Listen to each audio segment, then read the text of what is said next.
Mesdames, Messieurs, bonjour, Frédéric Denré. C'est mon sixième débat qui tourne finalement tous autour de la même question, c'est comment diminuer notre empreinte carbone, notre empreinte écologique, matière même, quand on est dans le secteur du transport et de la logistique. J'espère que cette musique vous a réveillé. J'avais oublié tout à l'heure qu'il y avait une pub avant le générique, d'où mon hésitation.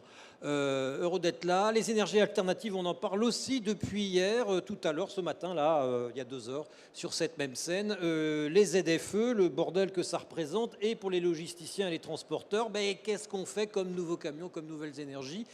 Et ben voilà, on est en plein dans le sujet. Avec Adrien Beaugrand, vous êtes responsable réglementation et relations institutionnelles chez Iveco. Voilà.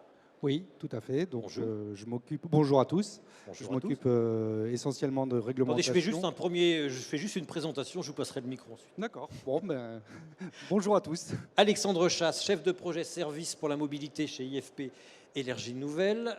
Claire Duhamel, directrice générale Oléosan, qui fait partie du groupe Avril. Bonjour à Emmanuel tous. Manouretoni, l'administrateur de Enerplan, Bonjour. entre autres. Et Grégoire Musset, je ne le traduirai pas, c'est bien fait pour vous. Life, vous faites de l'hydrogène. Vous étiez déjà parmi nous l'an dernier avec moi. On ne se quitte pas. On va commencer par vous, Alexandre Chasse. Vous avez développé un outil qui permet de voir, selon son tonnage, selon son métier, qu'est-ce qui serait peut-être mieux de faire en termes de transition énergétique.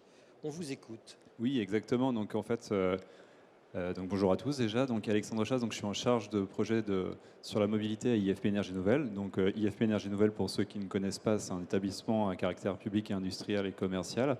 Donc dans ce cadre-là, en fait, on a toute une compétence sur la connaissance un peu de la chaîne de traction des véhicules, donc des véhicules légers, des poids lourds.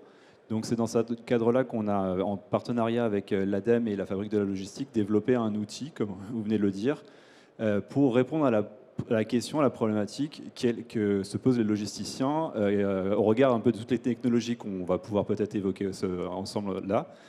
Quelle est la technologie la plus appropriée pour mon besoin? Donc dans ce cadre-là, en fait, Il faut prendre la zapette si vous voulez montrer quelque chose. Oui, alors je ne sais pas, j'avais du support, mais je crois qu'à l'origine, ça aurait été mieux de passer sur une page internet, mais je le vois là. Hop, donc, Donc ça oui. s'appelle Verdir ma flotte. Est-ce que vous connaissez Verdir ma flotte? Oui, quelques-uns connaissent. Bon, pour l'instant, c'est pas le succès. C'est pas encore le succès. Donc en fait, c'est ce qu'on appelle un commun. Donc c'est vraiment un outil qui est né, comme je le dis, de la jeunesse. C'était la Fabrique de la Logistique qui a remonté ce besoin. Donc c'est un outil qui est développé par IFP Énergie Nouvelle et puis l'ADEME. Donc c'est un commun. Donc, enfin, quand je le répète un petit peu sur ces planches-là, c'est un outil pédagogique qui permet de comparer d'aussi bien le coût de possession, donc ce qu'on appelle TCO en anglais, et les émissions de gaz à effet de serre des différentes énergies alternatives pour différentes silhouettes, que ce soit pour des véhicules porteurs, des tracteurs, etc. Donc la page internet, c'est Verdir ma flotte, donc je vous invite à aller la consulter pour voir un petit peu l'outil. Donc c'est un outil pédagogique, j'insiste, c'est pas un outil d'aide à la décision, c'est vraiment pour faire de la pédagogie sur ces différentes technologies. Et l'objectif principal, c'est vraiment de comprendre l'adéquation. Donc vous voyez une petite capture d'écran à droite de l'outil où on pourra sélectionner. Alors j'aurais voulu faire une démonstration en direct, mais ce n'était pas possible d'un point de vue technique. Mais on peut sélectionner sa silhouette, le nombre de kilométrages à l'année, l'usage, parce qu'il faut savoir que derrière la technologie est vraiment adaptée pour un usage, et on va pouvoir en comparer par la suite le TCO et les bilans carbone. Voilà, donc après, je ne vais peut-être pas forcément m'étaler j'ai quelques planches, mais l'idée, c'est quand on parle de TCO, donc on inclut vraiment tout ce qui est les principaux coûts associés au coût de possession, donc investissement, assurance, coût de carburant, forcément l'énergie, et la maintenance. Et on va pouvoir comparer ces différentes technologies sur l'empreinte carbone, donc ce qu'on appelle le CO2 équivalent, donc c'est toutes les émissions de carbone, donc gaz à effet de serre, qui vont du puits ou du champ à la roue. Donc on prend vraiment aussi en considération la production de l'énergie. Et on va comparer les différentes énergies qui vont se retrouver dans cet outil. Donc, vont du diesel traditionnel, le B7, le biodiesel, donc B100, tout ce qui est HVO, et qui est aussi des biocarburants, gaz, biogaz, hybride électrique et hydrogène qui est en cours aussi, parce que là aussi j'insiste aussi pourquoi hydrogène n'est pas intégré actuellement dans l'outil, c'est qu'on compare des outils, des technologies qui sont dans la rue pour avoir suffisamment de retour d'expérience aussi bien sur les coûts de possession que sur les bilans carbone, parce que cet outil il est aussi ajusté et complété par l'ensemble des acteurs de la logistique. Donc les coûts qu'on va retrouver, ce n'est pas des coûts théoriques, c'est vraiment des coûts qui ont été confirmés par un ensemble d'acteurs. Donc voilà, on se doit en fait d'avoir un outil qui est appuyé et confirmé par la communauté. Et après, l'outil, donc on pourrait directement y accéder sur la page, mais c'est une sorte de calculette pour que vous pouvez intégrer aussi directement dans votre page. Donc là, je ne vais pas forcément rentrer dans les détails, mais voilà, c'est vraiment une approche de commun, comme je dis, où si on se focalise un peu sur le deuxième point, c'est qu'on a échangé beaucoup avec la profession pour recueillir de l'information, des données. Donc parce que là, on part aussi d'un constat où des gros acteurs de la logistique ont l'opportunité de pouvoir tester des technologies. À l'inverse, des petits n'ont pas forcément cette opportunité. Donc l'idée, c'est de mettre un peu en commun toutes ces informations, ces retours d'expérience pour pouvoir servir dans cette un petit peu mission globale un peu de verdissement des flottes. Voilà, et ce que je peux juste te dire, c'est que voilà, il y a un peu l'historique, c'est que l'outil a été initié, enfin il y a eu des travaux qui ont été initiés bien avant, mais la première version de la page a été effectuée en avril 2022, donc on y a rajouté aussi des véhicules utilitaires légers, et il y a de nombreux développements qui sont en cours, donc pour montrer aussi que c'est un outil pérenne. Et sur le premier semestre 2023, donc on va y ajouter aussi d'autres silhouettes, alors un petit peu moins logistiques, c'est les transports de personnes sur les véhicules légers, bus et autocars. Il y a aussi les transports pour la Fédération française des travaux publics qui va être intégré et des liens avec Interlude sur l'aspect logistique urbaine. Donc voilà un peu. Alors je vous invite vivement, mesdames, messieurs, à le faire, peut-être pendant que vous nous écoutez. C'est effectivement extrêmement pédagogique. On voit, il y a parfois des choses qui surprennent de façon générale. Donc, même si on ne peut pas faire de moyenne, dans la mesure où il y a autant de camions que de situations différentes, de trajets que de taux de chargement différents, est-ce qu'il y a quand même une tendance ou des tendances qui se dégagent de l'analyse que vous faites, vous, à partir de votre site? Comme Il y a des énergies qui sont plus favorables et en termes de TCO et en termes d'émissions de carbone. Alors je ne vais pas faire de placement forcément d'une énergie par rapport à une autre. Enfin, ce qu'il faut surtout voir aussi, c'est par rapport à l'outil, quand on manipule, on voit qu'il y a vraiment une sensibilité assez forte à l'usage, que ce soit dans les silhouettes. Donc quand entre du porteur et du tracteur, on ne va pas forcément avoir les mêmes technologies qui vont se dégager. Également sur le tonnage, les années de possession, quand on peut voir aussi, et ça c'est des choses qui peuvent sortir, l'électrique va sortir peut-être bénéficiaire si on a des longues années de possession. À l'inverse, il y a des technologies comme électriques qui sont peut-être un petit peu moins appropriées pour des longues distances, ce genre de choses. Donc il y a chaque usage, c'est surtout ça qu'on voulait montrer, c'est qu'il n'y a pas une énergie qui se dégage comme la plus favorable. Il faut vraiment croiser l'usage, le besoin par rapport à la technologie. Donc voilà un petit peu, et pareil sur l'usage, entre un usage urbain et périurbain, on va avoir des technologies, on va avoir une sensibilité qui est assez forte, et des technologies les plus propices d'un point de vue aussi bien coût qu'empreinte carbone se dégagent. Alors après, pour répondre vraiment à les technologies sur lesquelles il y a un plus gros impact sur l'empreinte carbone, oui, là il n'y a pas de secret, il y a quand même l'électrique se dégage. Et ensuite alors, je ne vais pas parler d'hydrogène parce que l'hydrogène n'est pas actuellement intégré, donc c'est pas pour ne pas faire de publicité pour l'hydrogène, mais en tout cas c'est des technologies qui se dégagent d'un point de vue empreinte. Alors voilà, après en complément d'un point de vue coût, donc c'est aussi qu'il y a toujours un compromis à faire aussi d'un point de vue coût entre le surinvestissement à faire et les bénéfices directs d'un point de vue empreinte carbone. Donc il y a des gros investissements peut-être pour avoir des gros impacts sur le carbone et des fois des petits investissements, mais des investissements des fois qui sont même directement profitables. Il n'y a pas un surinvestissement à faire pour avoir déjà des empreintes carbone qui sont réduites. C'était toute la question qui était posée tout à l'heure. Hein. Ici, sur les ZFE, je suis artisan, j'ai une vieille camionnette. Bah, tiens, répondez-lui, je suis artisan, j'ai une vieille camionnette, vous me conseillez quoi? Alors pareil, répondre comme ça à chaud sur cette question-là, je ne vais pas vous dire ce qui est le plus propice. Il faudrait vraiment après voir, je vais être redondant, mais je ne peux pas répondre comme ça à vous directement. Il faudrait voir l'usage. Est-ce que c'est un usage périurbain? Est-ce que la personne fait combien de kilométrage elle fait à l'année? Donc c'est tous ces points-là qui vont se dégager. Mais voilà, sachant qu'il faut voir aussi sur les véhicules utilitaires légers, les VUL. Là, on a encore un panel de technologies qui est encore plus vaste, ouais. Donc le choix est encore plus varié. Donc entre les hybrides rechargeables, alors on ne va pas avoir de biocarburant, notamment diesel, qui beaucoup moins, c'est un marché beaucoup moins fort dessus. Mais voilà, il y a à l'inverse de l'essence, du biodéessence qui est aussi dessus, quoi. Monsieur Beaugrand, Iveco. Oui. Et multi-énergie, Iveco s'adapte. Oui. Énergie alternative, c'est quoi pour vous? J'ai peut-être Vous avez aussi quelque chose à montrer. Ouais, j'ai ma petite zapette aussi. Moi, je venais avec une réponse surtout à la question, puisqu'on nous a posé une question, c'est est-ce que c'est pour aujourd'hui ou pour demain? C'est pour aujourd'hui. Alors, je ne vous donne pas tout de suite la réponse. J'aimerais d'abord qu'on revienne sur les critères qui font qu'une énergie se développe ou pas. Le premier, déjà, c'est de disposer d'un produit. Alors, chez Iveco, on a de la chance. on a de la chance, on coche toutes les cases. On a des biodiesels, donc avec le HVO. On a des biogaz. Et HVO, on a... c'est des déchets animaux et végétaux estérifiés. Exactement. Exactement. Donc c'est un biodiesel à partir d'huile recyclée ou de graisse animale. Donc là, on a toute la gamme qui est prête pour le HVO. Donc tous nos moteurs diesel sont homologués avec ce biodiesel. On a donc le biogaz qui est donc fait à partir de déchets agricoles. Et les derniers nés sont les véhicules électriques. Donc là, on a les Daily qui vont de 3,5 tonnes jusqu'à 7,2 tonnes. Et on a les tracteurs 4.2 véhicules électriques à batterie, hein, donc de chez Nikola, avec lequel on a fait une joint venture.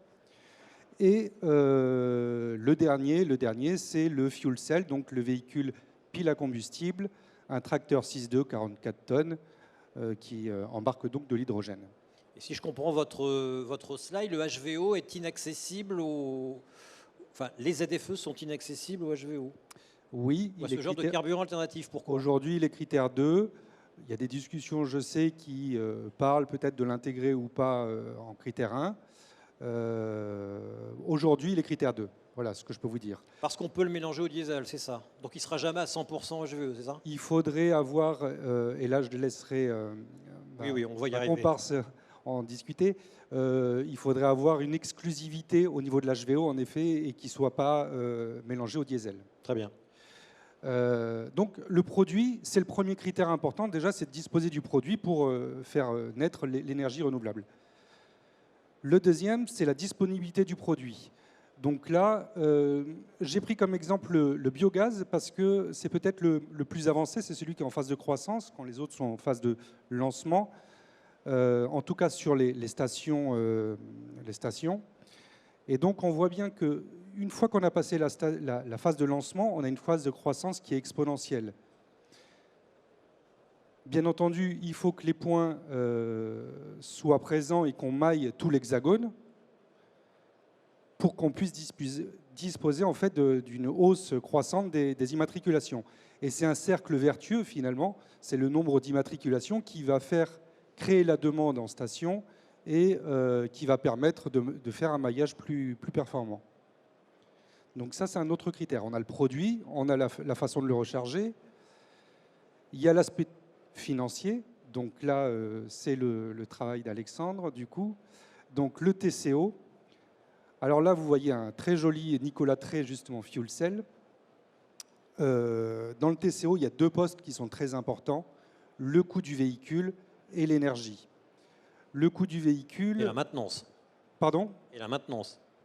Et la maintenance. Oui, bien entendu. Alors, c'est pour ça que j'ai listé tout. Mais les deux postes qui sont prépondérants, Alexandre, vous m'arrêtez si je me trompe. Oui, je confirme. Sont le coût du véhicule. Et le coût du véhicule peut varier de 1 à 4 fois et demi le prix. Aujourd'hui, sur des technologies récentes comme le fuel cell, on se rend compte que c'est des véhicules quand même relativement chers.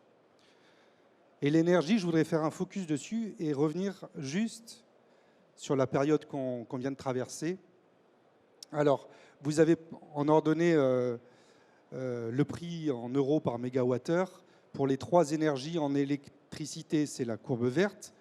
En bleu, la courbe en bleu, le GNV, et rouge, le diesel. Donc on voit que pendant 10 ans, entre 2013 et 2021, on avait des prix ultra stables. C'était une période, je dirais, propice pour les investissements, pour les transporteurs. Même si le cours du diesel évoluait, on était quand même dans des tranches relativement basses. 2021, retour du Covid, croissance économique, on réouvre les usines en Chine, on réouvre les usines en Inde. Les prix, les cours explosent, crèvent le plafond. On rajoute dessus, 6 mois plus tard, une guerre en Ukraine et sûrement une petite pincée de spéculation. Et c'est pour ça qu'on arrive à des cours qui explosent. Petite pincée, une grosse pincée sur le marché de l'électricité, hein, quand même. La guerre en Ukraine, elle a bon dos. Hein. Je pense que, enfin, je ne voudrais pas trop commenter, je ne suis pas un spécialiste énergéticien, mais je pense qu'il y a eu de la spéculation. Donc on voit que le déploiement du gaz pouvait très largement se faire entre 2013 et 2021. Et je fais un zoom juste sur la dernière partie. Donc là, je compare justement le TCO gaz du TCO diesel. Le TCO diesel, c'est la courbe noire. Le TCO gaz, c'est la courbe bleue. Jusqu'en 2021, on avait des TCO favorables au gaz, de 300 € environ mensuels. C'est-à-dire que chaque mois, rouler en véhicule gaz nous faisait économiser 300 € par rapport à un véhicule diesel. Et bien pendant cette période, pendant 1 an et demi, ce qui s'est passé, c'est qu'avec ces cours qui ont explosé, on a eu des TCO gaz qui sont allés jusqu'à plus que 3200 € que celui du diesel. Qu'est-ce qu'ont fait nos amis les transporteurs? Ils ont annulé les commandes, s'il y avait des véhicules en commande, ou ils ont fait des reports sur des véhicules diesel. Donc on retourne à des énergies fossiles, ce qui est assez paradoxal. Et quand ils avaient les véhicules sur parc, eh bien, ils ne faisaient pas rouler les véhicules au gaz. Et ils privilégiaient les véhicules diesel. Ou alors ils ont trouvé du biométhane fabrication française. Alors le problème du biométhane, c'est qu'il est encore corrélé avec le prix du gaz fossile. C'est génial. C'est génial. Alors, on travaille dessus et on est bien avancé. Je n'ai pas envie de faire d'effet d'annonce, mais l'idée, c'est que demain, on décorrèle justement. C'est bon pour nous, c'est bon pour la planète, c'est bon pour les agriculteurs. Donc voilà l'idée. Donc, comme décorréler l'électricité du marché, lequel est adossé sur le moyen de production marginal, qui sera toujours adossé sur le charbon et le pétrole. Enfin, on marche sur la tête. Exactement, exactement. Donc on va favoriser les énergies renouvelables, donc à travers la Tiruert pour les plus spécialistes d'entre nous. Et on aimerait que le biogaz rentre dans ce système-là. Donc on a vu, voilà, je continue juste sur les critères importants. Le dernier critère important, il y en a d'autres, hein, bien entendu, c'est le critère environnemental. Quand même. Ouais, il est important, et il nous est dicté par l'Europe. Donc je vous ai mis un schéma, il y a 3 façons de décompter. Alors je vais parler que des gaz à effet de serre, hein, je ne parle pas des autres polluants. Pour l'Europe, c'est celui-là qui va être important. Il y a 3 façons de le décompter. Il y a la façon numéro 1, c'est regarder que l'aspect véhicule, donc du réservoir à la roue. Ça, c'est la façon de l'Europe. C'est le premier graphique. Alors, j'ai mis tous les moteurs thermiques au même niveau, hein, pour ne pas faire de jaloux. Par contre, vous voyez un 0 pour la partie électrique et la partie fuel cell, hydrogène. La deuxième façon, qui est déjà un peu plus intéressante, c'est de le faire une analyse qui tient compte de la production de l'énergie. Donc, produire de l'énergie en France, c'est intéressant parce qu'on a une électricité décarbonée. Le produire en Pologne ou en Allemagne, c'est un petit peu plus compliqué, là où on produit l'électricité avec du charbon.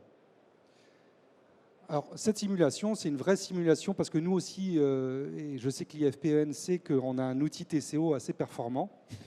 Vous êtes concurrent? Non, pas du tout. On a échangé sur la thématique. Et du coup, voilà, ça c'est une analyse du puits à la roue. La dernière façon de faire, elle est un peu plus complexe.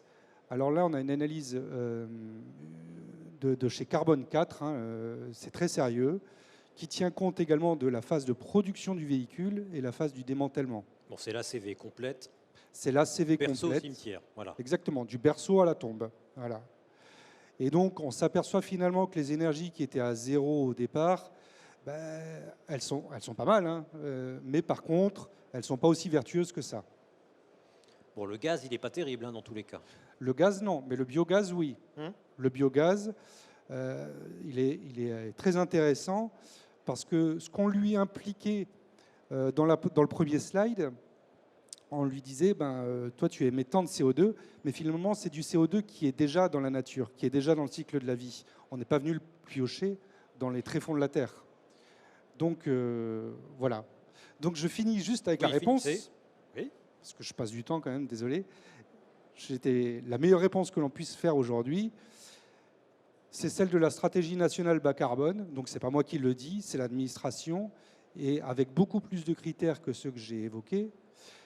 On peut parler des pourcentages, on peut les communiquer dessus, mais par contre, ce qu'il faut retenir, c'est les tendances. La tendance, c'est que le diesel, il va décroître fortement. Il va être suppléé dans une première partie par le biogaz et un petit peu plus tard, avec du retard, l'électrique à partir de 2025 et un peu plus tard pour l'hydrogène qui est le dernier né des énergies renouvelables. Donc il faudra compter sur toutes les énergies. C'est œcuménique. Vous avez une vision œcuménique des choses. Vous accueillez toutes les énergies, Oh oui, comme vous. on aime tout le monde. Y compris l'oléosan, Madame Duhamel. Alors vous avez vu sur le graphique précédent, il est pas terrible en termes d'émissions de CO2. Si, il est pas mal en fait pour une énergie d'aujourd'hui. Ah. Et donc on va peut-être mettre un petit Voilà. logo, c'est parfait. On ne change rien et ça change tout. Prenez la zapette. Mais en fait, je ne vais pas faire passer tellement de slides. Je vais surtout en parler. Oléosan, c'est une énergie végétale faite en France à partir de colza. Et là, on va faire rentrer d'autres problématiques que juste des problématiques d'émissions de CO2. On va aussi parler de souveraineté énergétique de notre pays et aussi de souveraineté alimentaire. Pourquoi la souveraineté alimentaire? Parce que la raison principale pour laquelle on fait du colza en France, c'est parce que le colza est riche en protéines. Et on fait des tourteaux avec. Et pour on le fait bétail. les tourteaux à destination de la ferme France. On va nourrir veaux, vaches, cochons, poulets, lapins, chevaux, tous nos animaux. Et la France est un très grand pays agricole, il faut le savoir. On est quand même l'une des meilleures agricultures mondiales au niveau de la qualité de notre agriculture. Voilà. Et donc Oléosan est une marque du groupe Avril. Le groupe Avril, l'un des très gros industriels, agro-industriels en France. Voilà. Donc je voulais juste rétablir ce petit point. Si on fait de l'huile de colza en France et des carburants à partir de l'huile de colza, c'est surtout au départ pour faire de la protéine. La partie solide va aller nourrir la ferme et la partie liquide va être utilisée dans les huiles alimentaires. L'une des marques du groupe Avril, c'est également le Sieur. Hein, donc on n'est pas en concurrence avec le Sieur, on fait partie du même groupe. Et tous les excès d'huile qu'on va produire finalement pour arriver à la souveraineté protéique de la France, on va les valoriser en biocarburant. Donc l'histoire du biocarburant en France a commencé là. Ce que vous voulez dire, c'est que le gisement est là de toute façon, il ne concurrence pas la demande alimentaire. Absolument. Mais en plus, je vais revenir sur un autre point. Les biocarburants dans le transport, est-ce que ça date, est-ce que c'est pour aujourd'hui ou pour demain? J'ai envie de dire que ça ne date pas d'hier.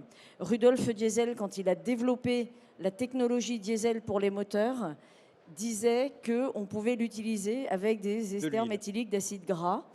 Et ça, il disait ça au début du siècle dernier, hein, donc ça date vraiment pas d'hier. Et il disait que ce serait finalement une solution d'avenir pour tous les grands pays agricoles. Donc là, on est encore sur une solution agriculture.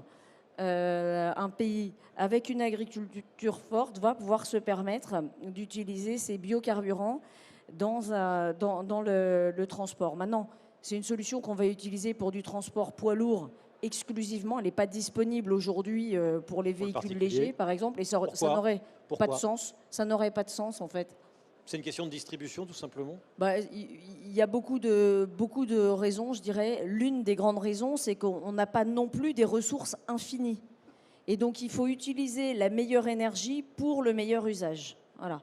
Et donc, je pense que tout ce qui est poids lourd, tout ce qui est TP, tout ce qui est engin, vont être plutôt les clients de ces biocarburants, alors que les véhicules légers vont aller plus facilement vers de l'électrification. Et vous me disiez, vous touchez à peu près 1,5% du trafic routier. Alors aujourd'hui, Oléosan, c'est une énergie qui a été lancée, le B100 autorisé en France depuis 2018. Réellement, les premiers camions en 2019, on l'a massivement lancé à partir de 2020. Aujourd'hui, on a 9000, voire 10 000 maintenant. Hein. Je pense que les chiffres évoluent de semaine en semaine. On a un peu plus de 10 000 poids lourds en France qui circulent avec du B100. Sur un parc de 600 000, ça fait un petit peu plus d'1,5% des poids lourds roulants déjà. Et puis si on regarde les IMAT de l'année dernière, entre les B100 exclusifs, à savoir les motorisations qui ne peuvent fonctionner que en motorisation exclusive, les fameuses qui sont éligibles critère 1 pour aller dans les ZFE dont vous parliez ce matin.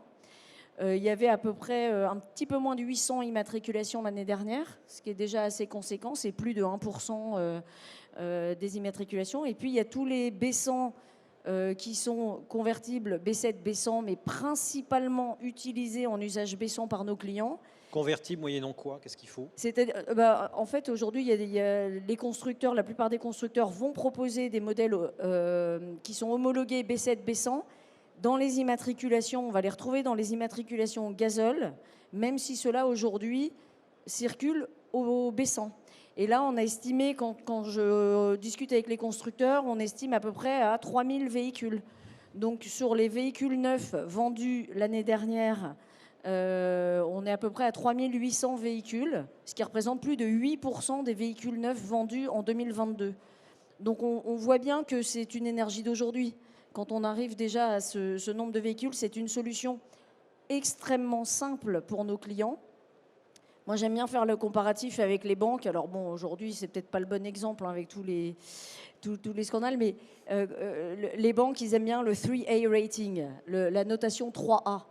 Alors, ça va reprendre un peu ce que tu disais tout à l'heure, mais la notation 3A, c'est une technologie aboutie.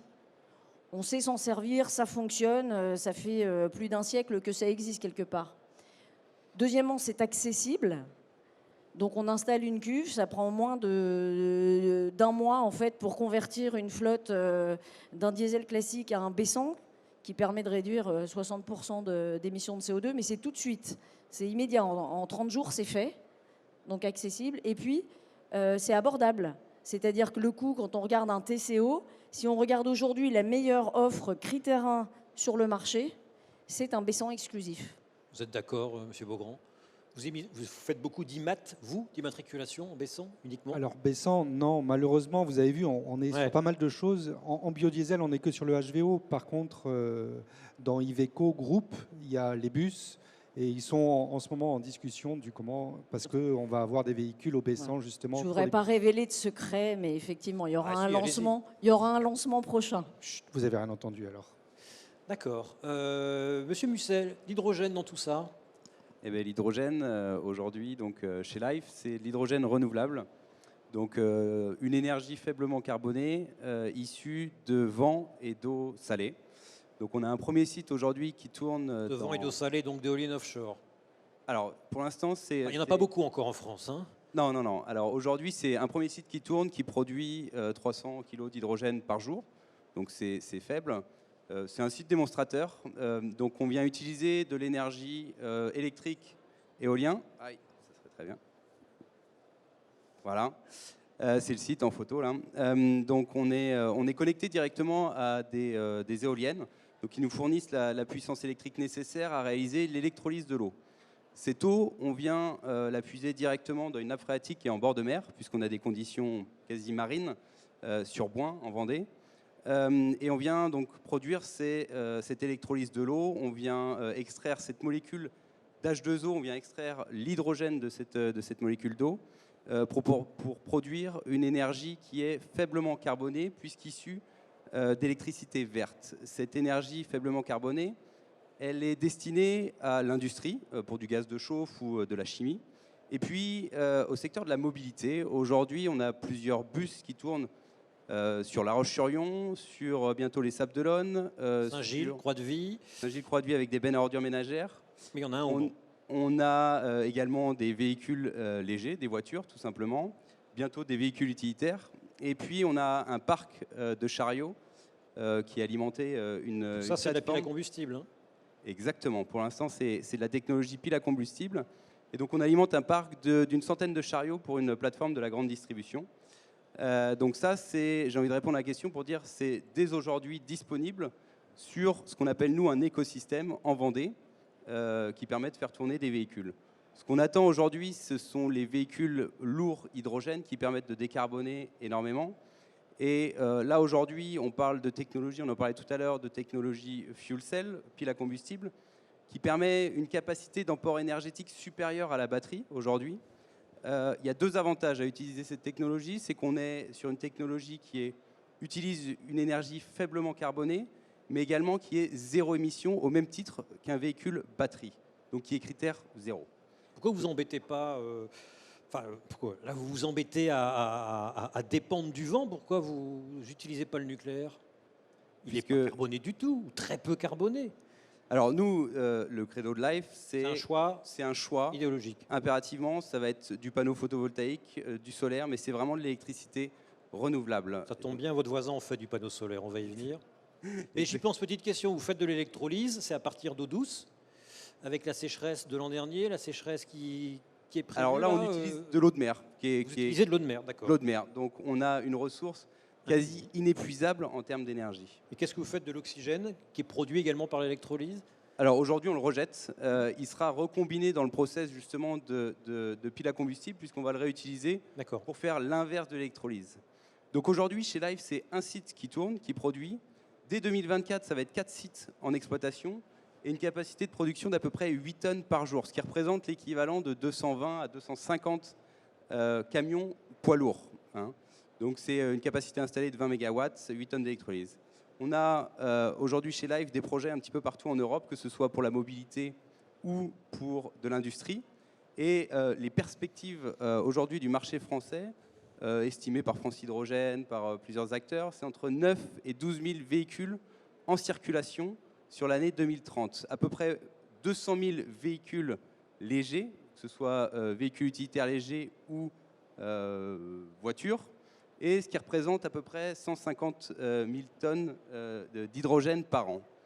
On a donc la carte des projets chez Life et on a en dessous cette barge, puisque les perspectives 2030 sont fortes et on va devoir accompagner cette croissance de la mobilité hydrogène, et ça passera pas uniquement que par des éoliennes onshore, il va falloir passer par l'offshore. Et la première brique technologique de cet offshore, c'est cette plateforme qui va être mise, alors qui est à quai aujourd'hui à Saint-Nazaire, mais qui va être mise au large du Croisic et connectée directement avec la première éolienne flottante du SEMREV, qui est pareil au large du Croisic, et on va la connecter directement et on va tester en conditions réelles la production d'hydrogène offshore. C'est un projet avec l'école des mines, l'école des mines de je ne sais plus où d'ailleurs, dans quelle ville? Pardon? C'est un projet de l'école des mines, mais je ne sais plus de... C'est le SEMREV, c'est le centre de recherche. Et donc là, l'éolienne produit directement in situ l'hydrogène que vous allez récupérer ensuite. Exactement. L'objectif de ce pilote projet, c'est demain, on sait qu'on aura besoin énormément de capacités électriques, et donc on va se diriger vers de l'éolien offshore, à 20, 30, 40 km des côtes. Et plutôt que de ramener cette électricité sur les côtes et de produire l'hydrogène sur les côtes, sur Terre, on va, et d'avoir un facteur de perte électrique qui est important à ces distances-là, et ben on va produire directement l'hydrogène sur place et l'envoyer par pipe directement sur le continent, et à terme être connecté à ce qu'on appelle le backbone européen, qui va être le réseau de distribution d'hydrogène européen. Je vous posais une question bête, mais alors on a mis beaucoup de temps en France, j'ai animé suffisamment de débats pour vous le dire, pour mettre en place le premier champ d'éoliennes au large de Saint-Nazaire. Vous avez vu hier que EDF a signé un contrat géant avec un, puis peut-être 2 parcs en Normandie. Pourquoi on n'y a pas pensé dès le départ à ça, à produire de l'hydrogène au pied de ces éoliennes qui vont tourner à un moment ou à un autre devant toutes les côtes de France? Alors, chez Life, on y a pensé dès le départ. Oui, ça je me doute bien, mais il n'y a que vous apparemment. Oui, après, on parle d'éolien offshore très loin. Donc ça, c'était pas... c'est de l'éolien flottant obligatoirement, puisqu'on n'aura pas le fond pour rien. Et donc ça, c'est une technologie qui n'est pas aujourd'hui mature, donc c'est en développement, comme la production d'hydrogène offshore.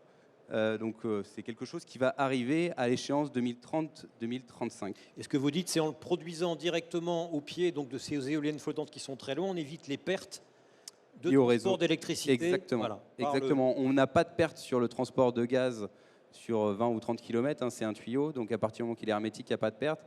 Que sur le transport d'électricité, on va avoir des effets Joule ou ce genre de choses. Donc on va optimiser. Et ce qu'il faut savoir, c'est que l'éolien offshore va produire, déjà ça va être des éoliennes qui vont être 2 fois plus puissantes sur Terre, et surtout qu'elles vont produire 80% du temps à pleine charge contre 30% des éoliennes onshore. Alors ça, c'est les projets à 2030.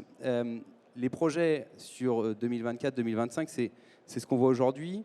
Il il faut qu'on puisse aller chercher des subventions pour rendre économiquement l'équation économique viable. Donc on va chercher à créer des écosystèmes qui comprennent une production d'hydrogène renouvelable et puis de la mobilité ou de l'industrie.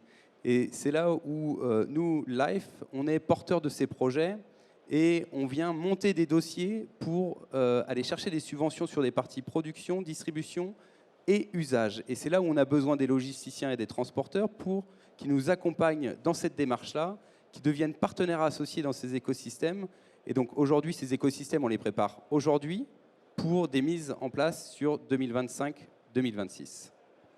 Merci, monsieur Manouret-Tonil. Vous installez des panneaux solaires, comme d'ailleurs la loi climat et résilience oblige chaque porteur d'une toiture de plus de 500 mètres carrés, je crois. A priori, au pied de ces panneaux solaires, on peut faire de l'électrolyse aussi, mais ce n'est pas votre but pour l'instant. Oui, on peut faire de l'électrolyse, entre autres. Peut-être pour préciser, moi je suis directeur nouvelles énergies chez Butagaz. Oui. Je m'occupe en particulier de la business unit solaire photovoltaïque, où on fait de la conception, réalisation et maintenance d'ouvrages photovoltaïques pour les bâtiments professionnels. Donc on intervient sur tout type de toiture, sur des ombrières, dans des environnements logistiques, etc. Entre autres. Et puis j'interviens ici aussi au titre de mon rôle d'administrateur dans le syndicat Enerplan. Enerplan, c'est le syndicat des professionnels de l'énergie solaire en France. Ça regroupe 350 sociétés qui interviennent à différents niveaux de la chaîne de valeur. Puisqu'on a en France des fabricants de matériel, des distributeurs de matériel, des installateurs, donc qui sont plus des entreprises du bâtiment, des développeurs de projets, on va dire les partenaires ou les analogues de Life sur des projets de production d'électricité, et des gens qui font de la maintenance, etc.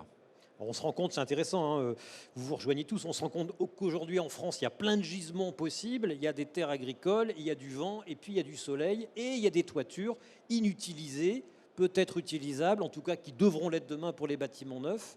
Le gisement est si important que ça en France? On a du soleil pour alimenter, pour faire l'hydrogène peut-être demain? Alors, je pense qu'on en aurait assez. Le choix d'utiliser l'électricité pour faire plutôt de l'hydrogène ou faire plutôt autre chose, ça se décide un peu à notre niveau. Mais la pertinence du solaire, il vient de ce que, d'une part, et on l'a vu dans toute la discussion, il y a une grosse tendance à l'électrification qui va augmenter les besoins de consommation d'électricité. Et puis ensuite, la tendance, on va dire, qui est révélée très largement au niveau mondial, c'est que le solaire photovoltaïque est le moyen de production d'électricité le plus compétitif et le plus versatile. Vous pouvez l'utiliser pour produire un petit peu d'énergie sur un cabanon au fond de votre jardin, et puis vous pouvez construire un méga parc de la puissance d'une centrale nucléaire si vous avez la place dans le désert. Voilà. Et cette versatilité... Encore transporter l'électricité avec toutes les pertes qu'on vient d'évoquer. Non, mais c'est vrai qu'il y a ces problématiques-là, mais il y a aussi des gens qui, pour faire le lien, qui pensent à produire de l'électricité renouvelable à très grande échelle dans des zones désertiques et ensoleillées pour y produire de l'hydrogène et pouvoir ensuite le transporter. Il y a des stratégies de ce type-là qui peuvent s'imaginer, mais pour en revenir à votre question, le solaire photovoltaïque, il est compétitif et il est très versatile.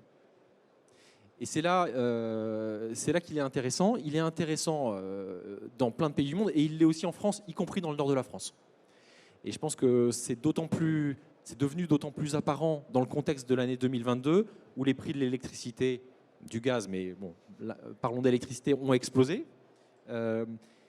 Et dans ce contexte-là, la compétitivité de l'électricité que vous pouvez produire vous-même en installant une centrale photovoltaïque sur une friche, sur un terrain agricole qui ne serait pas très utile, sur un hangar, etc., est d'autant plus immédiat.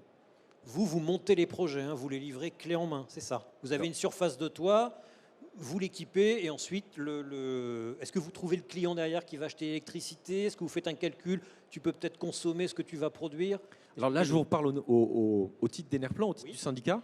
Vous avez, si vous êtes intéressé par le solaire, par le potentiel du solaire, vous allez trouver des entreprises qui peuvent vous accompagner de plein de manières différentes. Si vous êtes attaché à la détention patrimoniale de votre site, que ce soit un bâtiment ou un autre type de foncier, des gens vont pouvoir vous accompagner pour installer le projet qui vous convient et donc vous aurez la détention et produire votre propre électricité. Si produire l'électricité et la consommer sur place, ça ne vous intéresse pas, parce que vous n'avez peut-être pas de consommation, ou pas beaucoup, mais que vous voulez vendre au réseau, vous allez trouver des entreprises qui vous aideront à trouver ce modèle économique. Si vous n'avez pas les moyens d'investir, mais que vous avez le foncier ou que vous avez les besoins électriques que vous voudriez couvrir avec de l'électricité solaire, il y a aussi des entreprises qui vont monter l'architecture, on va dire, technique et juridique, vous permettant de décarboner une partie de votre consommation d'électricité, de vous protéger de la volatilité des prix de l'électricité sans investir. Ces modèles-là existent tous. On peut être un cas d'école, je sais pas, dans le sud ou dans le nord de la France, tiens, par exemple. C'est chez moi, un entrepôt gigantesque, énorme, voilà, peut être autonome en électricité sans avoir besoin de l'acheter ailleurs, avec les panneaux solaires qu'il mettrait sur son toit. Alors, pour être En théorie. autonome, il faudra sans doute un peu de stockage. Donc, Sous quelle forme? alors, sous quelle forme? On pense tout de suite à la batterie lithium. Ça reste un peu cher. Donc, c'est une équation économique qu'il faut tester. Et là encore, il y a bureaux d'études, sociétés d'ingénierie qui savent étudier ces projets-là avec les détenteurs des bâtiments. On peut imaginer de se passer d'une partie de ce stockage lithium. Par exemple, si vous avez un entrepôt à température dirigée, en se disant plutôt que de rester très proche de ma température de consigne, je vais me permettre de m'en écarter. Par exemple, faire tourner des groupes froids un peu plus quand j'ai beaucoup de production d'électricité photovoltaïque et puis un peu moins la nuit. Donc voilà, l'autonomie, c'est pas forcément l'optimum économique pour tout le monde, mais techniquement, aujourd'hui, à peu près tout est possible. D'accord. Dernière question, avant de passer la parole à la salle. Quelles contraintes techniques pour mettre des panneaux solaires sur une toiture? C'est lourd, cette affaire-là. C'est du courant continu, à haute tension. C'est du courant continu. C'est la charge que représentent la plupart des systèmes photovoltaïques aujourd'hui, c'est 20 kg par mètre carré. Quand même. Donc, sur bâtiment existant, il faut une étude dédiée pour savoir si la charge est admissible. Et puis, est-ce que les types d'étanchéité qui ont été utilisés en toiture sont compatibles avec les panneaux, les onduleurs ou le câblage. Sur bâtiment neuf, c'est devenu un standard. Bon, c'est du même ordre que mettre une toiture végétalisée, hein, finalement, en termes de poids. Puis c'est une autre façon de capturer l'énergie solaire que de faire pousser des plantes sur son toit. Je plaisante, mesdames, messieurs. Avez-vous des questions? Je n'en doute pas. Si. Allez. Une main va-t-elle se lever? Oui, madame, merci. Est-ce que le micro va arriver? Oui, le micro arrive.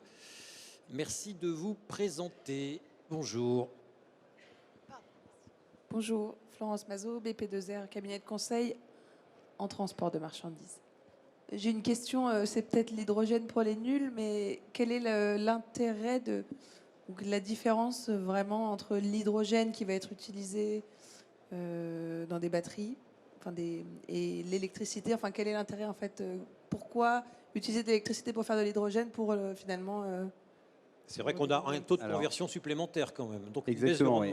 Alors, l'hydrogène, dans la mobilité lourde, il va y avoir un premier avantage qui va être la capacité d'emport énergétique dans un véhicule hydrogène va être plus importante. Donc, on va avoir une autonomie plus importante sur un véhicule hydrogène, sur un véhicule à batterie. Ce qui va permettre, en fait, l'hydrogène va permettre la reproduction d'électricité directement sur le véhicule avec une pile à combustible.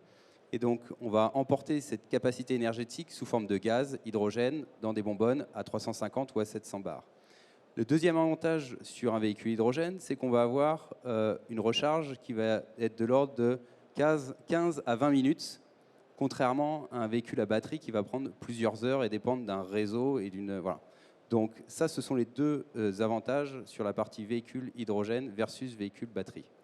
Mais ça, du coup, pardon, c'est en comparaison actuelle. Est-ce que les véhicules à batterie électrique, il y a quand même une marge de progression qui est annoncée comme étant énorme? Bon, l'hydrogène n'existant pas vraiment aujourd'hui, enfin, pas vraiment, on s'entend, mais voilà, qu'est-ce que, peut-être dans 10-15 ans... Bonne question. Alors, sur la partie à batterie, oui, on attend des améliorations, forcément, mais également sur la partie hydrogène. Donc, on estime qu'on aura des rendements supérieurs sur la partie électrolyse et pile à combustible qui vont arriver au même titre que les améliorations qu'on aura sur les véhicules batterie. Il y a aussi une autre partie sur les véhicules hydrogène qu'on n'a pas spécialement parlé, c'est le moteur à combustion interne qui aujourd'hui n'est pas reconnu par l'Europe, mais qui bonnes perspectives d'arriver, puisqu'on va garder, on va conserver l'outil industriel des constructeurs aujourd'hui. On va modifier un véhicule à moteur thermique en le passant. Voilà. Donc on va parler de rétrofit. Voilà. Et donc ça va être un catalyseur probablement de l'arrivée de l'hydrogène dans la mobilité lourde.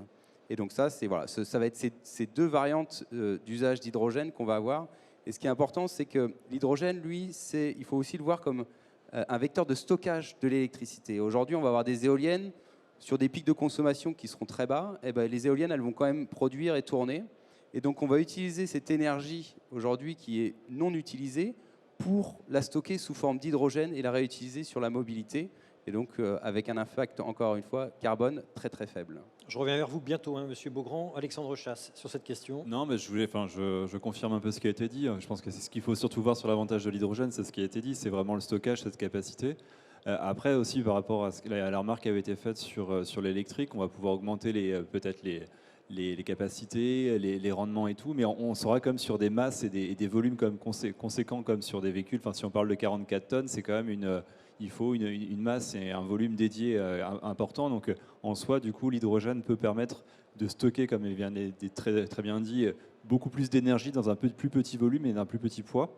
Donc c'est vraiment ça qu'il faut en tirer comme avantage, et comme il l'a très bien dit aussi, je pense que cette capacité à pouvoir recharger très rapidement, contrairement à des recharges électriques qui sont un peu plus longues, quoi. Donc il faut le voir vraiment comme ça, donc vraiment comme un vecteur de capacité de stockage d'énergie électrique important, quoi. C'est ça, c'est un vecteur. Et c'est vrai qu'en complément, enfin, pour voir derrière, c'est que quand on prend d'un point de vue énergétique, oui, c'est vrai que quand vous évoquez la cascade de rendement, bah, c'est qu'on va recréer de l'électricité. Enfin, voilà, énergétiquement, c'était pas forcément l'idéal, mais c'est une solution de pouvoir stocker de l'énergie beaucoup plus facilement. Voilà, c'est un vecteur d'énergie, pas une source d'énergie comme l'électricité. Monsieur Beaugrand, est-ce que usiner un moteur à hydrogène en combustion interne, c'est pas compliqué compte tenu de la taille de la molécule qui a tendance à foutre le camp? Alors non, et nos ingénieurs ont très bien réussi à trouver la solution. Alors on fait des véhicules à pile à combustible, mais on a un nouveau moteur de 13 litres qui a cette faculté. On enlève tout le haut moteur et on peut changer les énergies. Il accepte du diesel, il accepte du gaz ou il accepte de l'hydrogène en combustion. Et on a un exemple, on a présenté au salon de Hanovre avec un constructeur de dameuses, une solution hydrogène moteur thermique, du coup. Hydrogène comprimé ou liquide? C'est de l'hydrogène comprimé. À 700 Ouais. bars. Oui, comprimé, ouais. On ne fait pas de liquide chez Iveco, sauf en gaz. Et du coup, qu'est-ce que je voulais dire? Oui, je sais pas. La dameuse, l'expérience de la dameuse, je reprends mes notes, je pourrais peut-être vous aider. Non, oui, puisque dans une application montagne, c'est un marché de niche. Il y a une loi d'orientation pour les montagnes qui doivent se décarboner. L'application batterie dans les zones montagneuses, c'est un peu compliqué du fait de la température, hein. On sait que les batteries sont très sensibles à ça. Donc, pour décarboner le secteur de la montagne, l'hydrogène comme carburant, c'est une très bonne solution, et notamment pour des applications, des missions aussi importantes que le damage, où il y a besoin de puissance. Voilà, donc, et c'est réussi. Messieurs, dames. Oui, alors il y a deux questions. Monsieur là en premier, et ensuite monsieur derrière, je ne vous oublie pas. Bonjour, présentez-vous. Oui, bonjour, Éric Renaud du ministère des Armées. Je pose une question juste de niche, un petit peu, qui concerne des sites qui sont coupés du réseau d'électricité générale. Nous, dans le ministère des Armées, la solution sont les centrales électriques qui fonctionnent avec du fioul. Est-ce que on pourrait imaginer des systèmes hybrides? Alors, il en existe déjà, notamment avec des panneaux solaires qui sont faits par la société Capi. Mais est-ce qu'on peut imaginer, mais je parle bien de systèmes déployables, si possible sur court préavis, des systèmes qui pourraient permettre de combiner de l'huile de colza, de l'hydrogène, quelque chose de souple. Voilà, merci. Sur le terrain, sur un terrain d'opération. Qui veut répondre? Je peux déjà répondre parce que on a plusieurs projets. L'huile de colza ou l'émac de colza est déjà utilisée en production d'électricité ou en production d'énergie autre que pour le transport, hein. Je vais prendre l'exemple d'ici même, aujourd'hui, les chaudières T-Block qui permettent de chauffer. D'ailleurs, c'est pas très bien chauffé. Non, mais il fait froid là. Il je fait un peu confirme. frais sur la scène, mais fonctionne en oléosan. Bon, ça, c'était juste pour faire un aparté. Ou alors énormément de...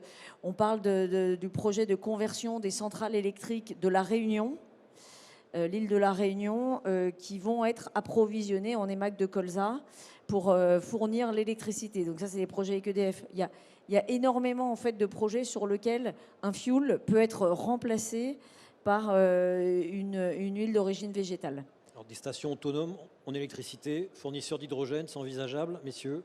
Alors, sur la partie hydrogène, ça existe déjà des groupes, des générateurs hydrogène, avec notamment la société EODEV qui fournit des groupes de 100 kVA.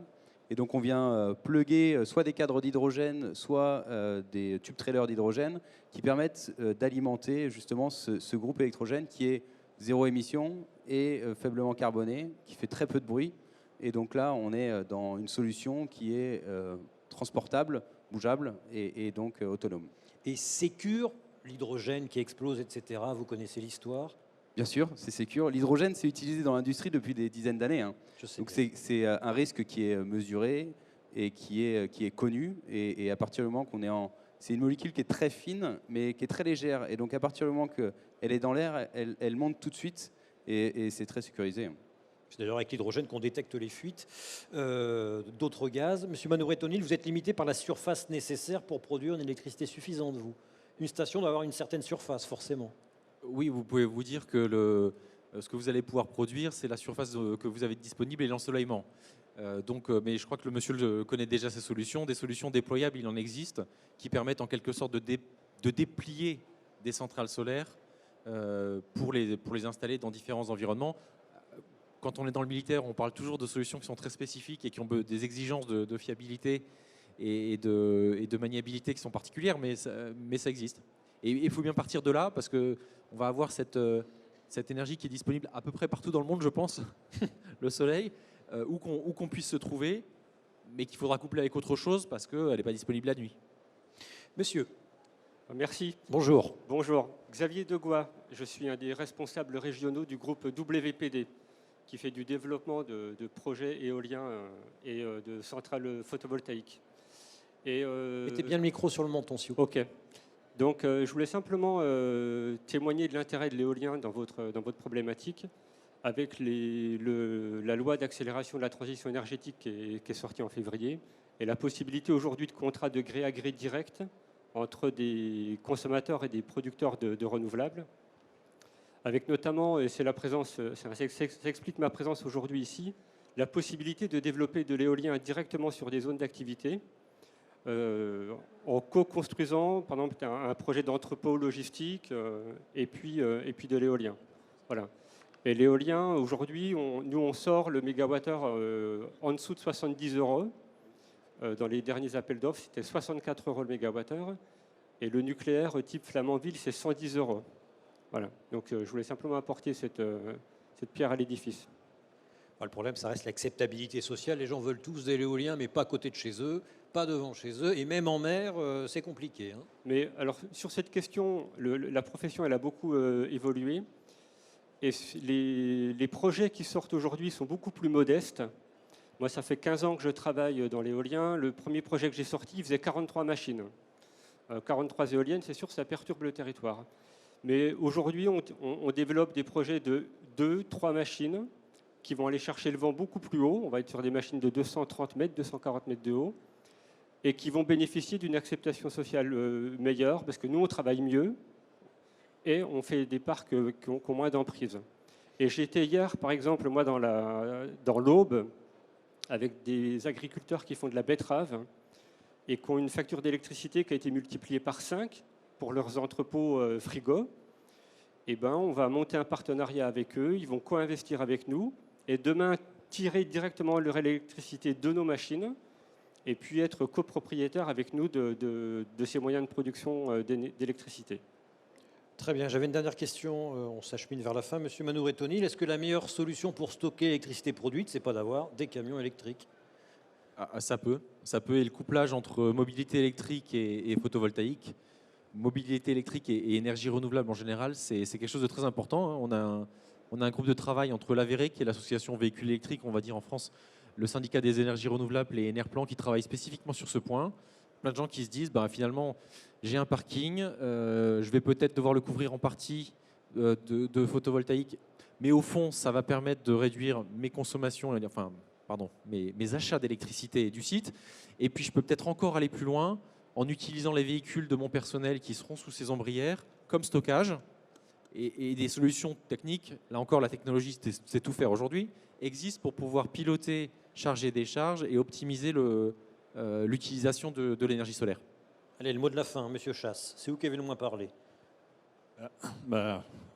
Dur exercice, mais non, mais je pense que c'était très intéressant d'avoir justement les visions. Je pense que, comme on l'a dit, il n'y a pas forcément une énergie qui se dégage et tout. Je pense que ça rejoint un petit peu le discours que j'ai eu au début. Ça va beaucoup dépendre des besoins, des alternatives, et aussi de la dimension temporelle. Enfin, je pense qu'on a tous cet objectif en face de 2050, justement, cette neutralité carbone. Donc, comme on l'a dit, il y a des technologies qui sont déjà en place, qui répondent à ces questions pour notre transition, d'autres beaucoup plus lointaines.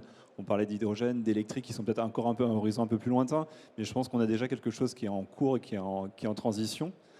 Et l'autre point aussi que je voulais aussi bien mentionner, c'est parce qu'on a aussi beaucoup parlé de critères, des ZFE et tout. Je pense qu'il faut vraiment aussi bien dissocier. Alors ça a bien été fait aussi par Iveco, du coup par Adrien, parce que il y a l'aspect pollution globale, donc le gaz à effet de serre. Donc ça, c'est vraiment cette ambition de neutralité carbone en 2050. Et il y a tout ce qui est émissions locales, donc ce qu'on parle des particules, des monoxydes d'azote. Donc voilà, je pense qu'actuellement, les logisticiens sont essentiellement contraints par ces ZFE pour pouvoir livrer. Donc pour l'instant, ce n'est pas forcément des énergies par rapport à une finalité de neutralité carbone qu'on va orienter, mais plutôt pour satisfaire ces contraintes. Donc je pense que c'est une transition, c'est normal. Donc il faut bien ça avoir en tête. Donc je pense qu'on l'a évoqué aussi avec Oléo 100, justement avec du B100 exclusif qui permet d'être en critère 1, donc qui permet de rentrer dans ces ZFE. Donc voilà, je pense qu'il faut voir, sachant qu'à terme, tout ce qui est forcément donc hydrogène électrique seront dans des vignettes du coup critères électriques, ce genre de choses.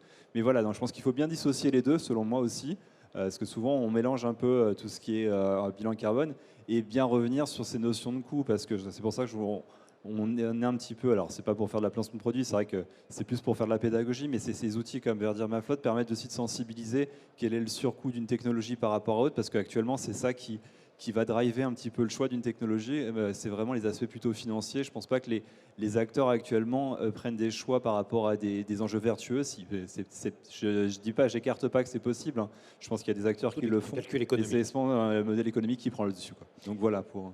Merci madame, merci messieurs, merci à tous d'avoir été là. Vous pouvez reprendre une vie normale, allez déjeuner. En ce qui me concerne, un débat dans 20 minutes sur la décarbonation, où en est-on de la réglementation européenne. À tout à l'heure peut-être.